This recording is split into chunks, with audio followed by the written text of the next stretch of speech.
నమస్తే మిత్రులారా, నేను మీ శ్రీనివాస్ చౌహాన్ అడ్వకేట్. మిత్రులారా, ఒక్కసారి దత్తతగా వెళ్ళిపోయినటువంటి పిల్లలకు తిరిగి జన్మనిచ్చినటువంటి తల్లిదండ్రుల ఆస్తిలో వాటా కోరే హక్కు ఉంటుందా?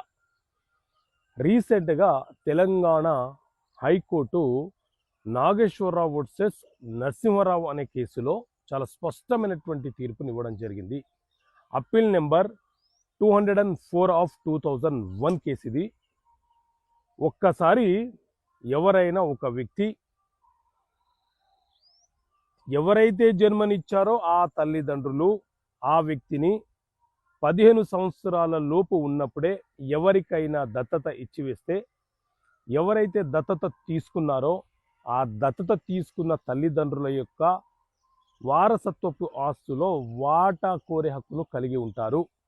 కానీ జన్మనిచ్చినటువంటి రక్త సంబంధం కలిగినటువంటి తల్లిదండ్రులు ఎవరైతే ఉన్నారో ఆ తల్లిదండ్రుల ఆస్తిలో వాటా కోరే హక్కును కలిగి ఉండరు అని చెప్పి చాలా స్పష్టమైనటువంటి తీర్పునివ్వడం జరిగింది.